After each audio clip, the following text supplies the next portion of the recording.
अस्सलाम वालेकुम। मैं महापारा तबस्सुम। आज हम न्यूक्लिक एसिड्स के दूसरे पोर्शन की बात करेंगे।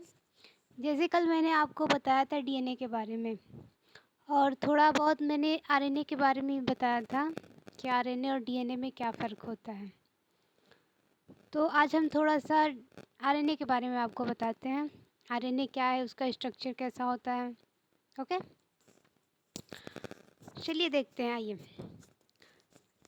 आपको इतना तो पता ही है कि न्यूक्लिक एसिड दो तरह के होते हैं, डीएनए होता है और दूसरा आरएनए होता है। डीएनए और आरएनए का मेन फ़र्क उसके पेंटोज शुगर में होता है और नाइट्रोजन बेसेस में होते हैं। चलो देखो, यहाँ पे आरएनए है। डीएनए चूँकि डबल स्ट्रैंडेड न्यूक्लिक एसिड है, लेकिन RNA single stranded nucleic acid है। और आरएनए का मेन फंक्शन क्या है कि जेनेटिक मैसेज को पास करने का काम करता है। डीएनए का भी यही फंक्शन है कि वो जेनेटिक कैरेक्टर को या हेरिडिटी कैरेक्टर को एक जनरेशन से दूसरे जनरेशन तक ले जाता है। और सेम वही काम आरएनए का भी है कि वो जेनेटिक कैरेक्टर को एक जनरेशन से दूसरे जनरेशन में ले जाता है। लेकिन फ़र्क देखिए कहाँ कहाँ क्या क्या फ़र्क होता है, मैं बताती हूँ। पहले तो आरएनए के स्ट्रक्चर के बारे में समझ लीजिए। आरएनए में 3 कंपोनेंट्स होते हैं। जैसे डीएनए में कल मैंने बताया था कि डीएनए में 3 कंपोनेंट्स होते हैं, मैं आज वही बात कह रही हूँ कि आरएनए में भी 3 कंपोनेंट्स होते हैं। पहला कंपोनेंट्स क्या होगा इसका? पेंटोज शुगर होगा। पेंटोज शुगर में किस टाइप के शुगर पाए जाते हैं? राइबोज शुगर पाए जाते हैं। तो चूँकि राइबोज शुगर हैं, लेकिन डीऑक्सी राइबोज शुगर नहीं है, सिर्फ राइबोज शुगर है, यानी कहीं पे भी कोई ऑक्सीजन एब्सेंट नहीं है। ओके, तो मैं आपको स्ट्रक्चर दिखा देती हूँ पेंटोज शुगर का। दिखाई दे रहा है आपको?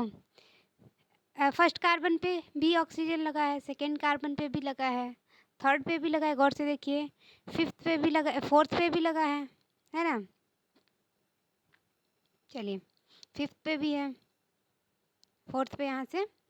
ओके,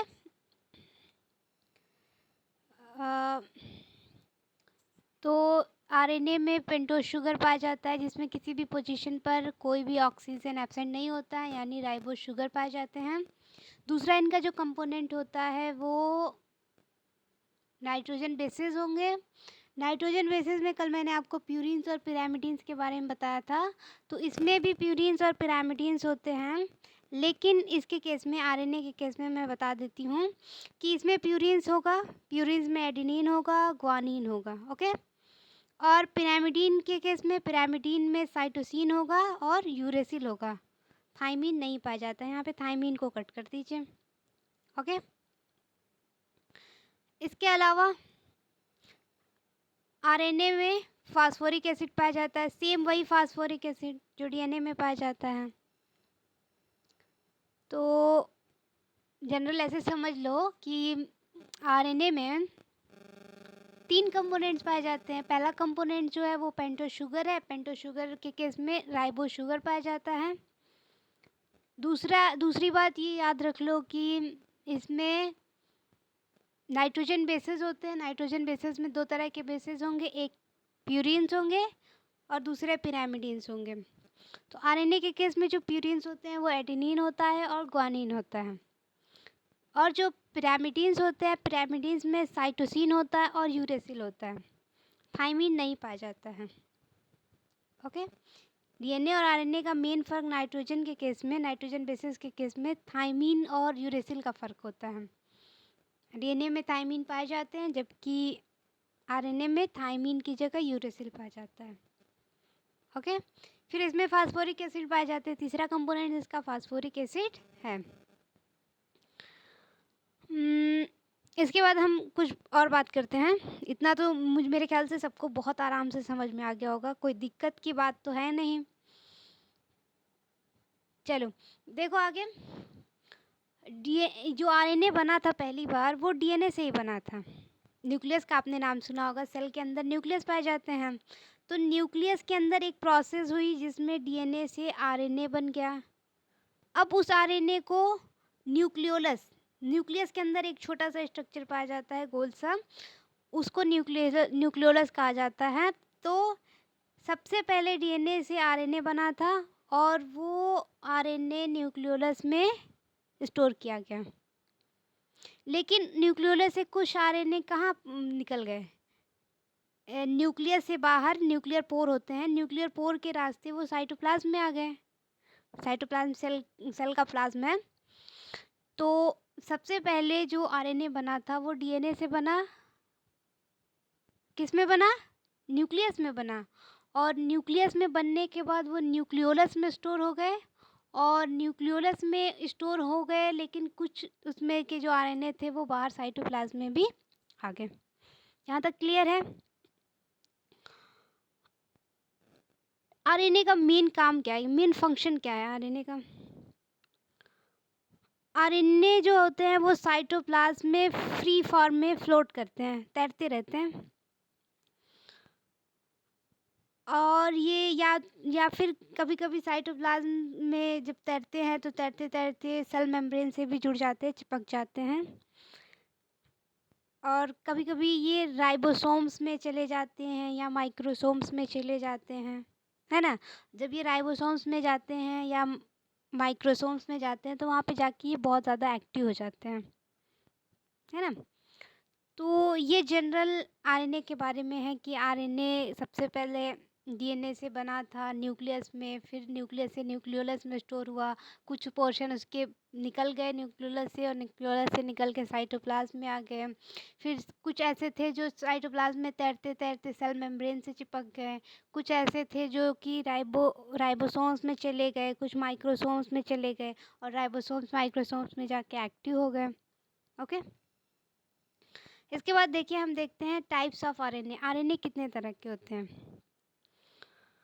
आरएनए 3 तरह के होते हैं।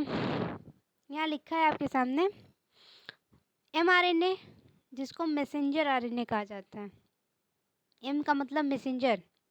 मैसेंजर आप यूज़ करते हैं। मैसेंजर किस लिए यूज़ करते हैं? मैसेज को पहुँचाने के लिए। किसी को संदेश देना हो, किसी को मैसेज देना हो तो आप मैसेंजर का यूज़ करोगे। ठीक? दूसरा है इसमें ट्रांसफ़र आरएनए। यहाँ देखो ट्रांसफ़र आरएनए। ट्रांसफ़र से क्या मतलब हुई? कोई चीज़ ट्रांसफ़र की जा रही है। ट्रांसफ़र की जा रही है मतलब भेजी जा रही है। तो ये तो सिंपल आपको समझ में आ रहा होगा कि कोई चीज़ ट्रांसफ़र की जा रही हो, है ना?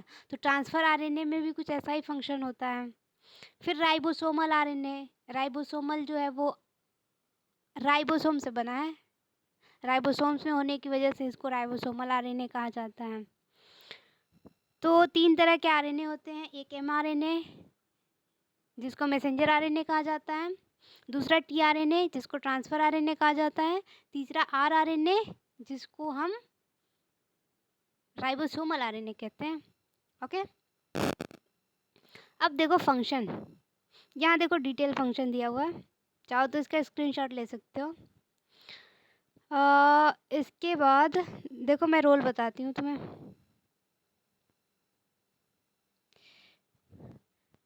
Role of messenger RNA. पहले मैसेंजर आरएनए को देख लो।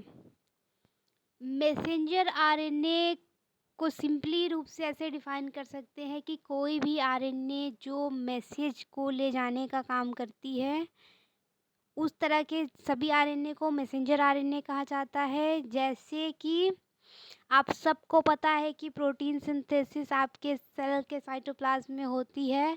तो सेल के साइटोप्लाज्म में प्रोटीन सिंथेसिस कैसे होती है? सबसे पहले डीएनए जो है वो अपनी तरह का एक स्ट्रैंड बनाता है, अपने ही जैसा एक कम्प्लीमेंट्री स्ट्रैंड बनाता है और वो स्ट्रैंड जो है वो मैसेंजर आरएनए के नाम से जाना जाता है। और वो स्ट्रैंड जो है वो न्यूक्लियस से निकल के बाहर साइटोप्लाज्म में आता है और साइटोप्लाज्म में जब आता है तो वो राइबोसोम्स पर आके चिपक जाता है। ऐसा कब होता है? प्रोटीन सिंथेसिस के केस में। जब मैं आपको प्रोटीन सिंथेसिस का डिटेल बताऊंगी तो आपको बहुत अच्छे से समझ में आएगा। मैं आपको एक-एक स्टेप बताऊंगी कि कैसे न्यूक्लियस से डीएनए पहले फ़ोटोकॉपी बनाता है अपनी और उस फ़ोटोकॉपी को मैसेंजर आरएनए का नाम दिया जाता है और वो फ़ोटोकॉपी निकल के पहले साइटोप्लाज्म में आती है और साइटोप्लाज्म में आके राइबोसोम्स से चिपक जाती है और जब राइबोसोम से चिपकती है तो फिर वहीं पर आगे की प्रक्रिया होती है। वहाँ पे आके ट्रांसफ़र आरएनए जुड़ते हैं, तो ये मैं प्रोटीन सिंथेसिस में बताऊंगी। तो यहाँ देखो, रोल मैसेंजर आरएनए का रोल समझ में आ गया ना। मैसेंजर आरएनए का जो मेन काम है, मेन फंक्शन है, वो क्या करना है, मैसेज को पास आउट करना है, या प्रोटीन सिंथेसिस में सबसे ज़्यादा योगदान होता है मैसेंजर आरएनए का। ओके, दूसरा है आपका ट्रांसफ़र आरएनए। ट्रांसफ़र आरएनए में देखो यहाँ कुछ दिखाई दे रहा है, ये क्लोवर टी लीफ मॉडल है, सॉरी क्लोवर लीफ मॉडल भी इसको कह सकते हैं। टी इसलिए लगा रहे हैं क्योंकि ये ट्रांसफ़र आरएनए के केस में है। तो इसमें यहाँ पे 5th लिखा है ना, 5th के ऊपर 3 अमाइनो एसिड आके जुड़ते हैं। तो ये मैं क्लोवर लीफ मॉडल बताऊंगी, तब मैं आपको बताऊंगी। यहाँ पे सिंपल समझ लो कि ट्रांसफ़र आरएनए का क्या रोल है। ट्रांसफ़र आरएनए का रोल, ट्रांसफ़र आरएनए क्या करते हैं, अमाइनो एसिड्स को, जो साइटोप्लाज्म में आपके अमाइनो एसिड्स होते हैं, आपको पता है कि 20 तरह के अमाइनो एसिड्स होते हैं, 10 एसेंशियल, 10 नॉन एसेंशियल। तो साइटोप्लाज्म से ये अमाइनो एसिड्स को पिक करते हैं, और पिक करके क्या करेंगे, मतलब अमाइनो एसिड्स को चिपका लेते हैं अपने 5th एंड से, है ना। यहाँ पे एंटीकोडान होता है, यहीं से चिपकाते हैं, 5th लिखा है ना, तो 5th पे एंटीकोडान होते हैं, तो यहीं से ये अमाइनो एसिड्स को चिपकाते हैं। और ये अमाइनो एसिड से जब चिपक जाते हैं, अमाइनो एसिड इनसे जब चिपक जाते हैं, तो फिर उनको ले जाके राइबोसोम्स को दे देते हैं। और मैंने आपको बताया कि राइबोसोम्स पर ऑलरेडी मैसेंजर आरएनए आके चिपका हुआ है, और मैसेंजर आरएनए किसकी फ़ोटोकॉपी है, डीएनए की फ़ोटोकॉपी है। तो वहाँ पर ऑलरेडी आपका मैसेंजर आरएनए चिपका हुआ है, ट्रांसफ़र आरएनए ने पिक किया अमाइनो एसिड साइटोप्लाज्म से, और उस अमाइनो एसिड्स को कहाँ लाके जोड़ेगा, आपके मैसेंजर आरएनए के पास। ओके, इसके अलावा राइबोसोमल आरएनए होते हैं, जिनको आरआरएनए कहा जाता है। आरआरएनए जो है वो भी ट्रांसफ़र आरएनए की हेल्प करते हैं। वास्तव में आरआरएनए जो होगा वो राइबोसोमल आरएनए, वो राइबोसोम्स का ही स्ट्रक्चरल कंपोनेंट है, जो ट्रांसफ़र आरएनए की हेल्प करता है जब ये मैसेज को ट्रांसलेट करता है, मैसेंजर आरएनए से मैसेज को ट्रांसलेट करता है। एक्चुअल में होता क्या है, प्रोटीन सिंथेसिस के केस में होता ये है ना, कि प्रोटीन सिंथेसिस के केस में मोटा मोटी समझ लो कि पहले न्यूक्लियस होगा आपका, न्यूक्लियस में ऑलरेडी डीएनए प्रेजेंट है, डीएनए ने अपनी एक फ़ोटोकॉपी बनाई, अपने ही जैसा एक बनाया, अपना ही कम्प्लीमेंट्री बनाता है, फ़ोटोकॉपी से मुराद यहाँ पे कम्प्लीमेंट्री से है। तो वो कम्प्लीमेंट्री बनाएगा, और उस कम्प्लीमेंट्री का नाम क्या दे दिया जाएगा, मैसेंजर आरएनए। वो मैसेंजर आरएनए आएगा, उस पर कोडान लगे होंगे, AUG कुछ भी करके लगा होगा, तो वो आएगा तो आपका राइबोसोमल आरएनए से चिपक जाएगा, सॉरी वो आएगा तो राइबोसोम से चिपक जाएगा, कौन, मैसेंजर आरएनए। और जब मैसेंजर आरएनए राइबोसोम से चिपक जाता है, तो ऐसे केस में ट्रांसफ़र आरएनए अपने साथ अमाइनो एसिड्स को जोड़ के लाते हैं, और फिर उन अमाइनो एसिड्स के जो एंटीकोडान होते हैं, वो अपने उल्टा एंटीकोडान को लेके किससे जुड़ता है, वो मैसेंजर आरएनए से जुड़ता है। तो फिर वो एक एक करके अमाइनो एसिड्स को जोड़ते चला जाता है, जोड़ते चला जाता है, तो बहुत सारे अमाइनो एसिड जुड़ जाते हैं। और जब अमाइनो एसिड जुड़ जाते हैं, तो अमाइनो एसिड किसका निर्माण करेंगे, प्रोटीन का निर्माण करेंगे। आप सबको पता है कि प्रोटीन की सबसे छोटी यूनिट जो है वो अमाइनो एसिड है ना। तो छोटे छोटे अमाइनो एसिड्स आपस में जुड़ते चले जाएंगे, और जब अमाइनो एसिड जुड़ते चले जाएंगे तो एक चेन बनेगी, और चेन क्या कहलाएगी, एक प्रोटीन कहलाएगी।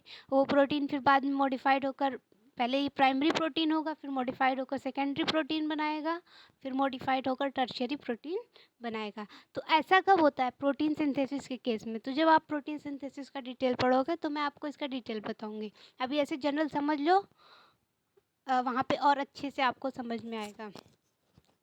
तो इतना क्लियर हो गया, तो मेरे ख्याल से आपको सब कुछ समझ में आ गया होगा।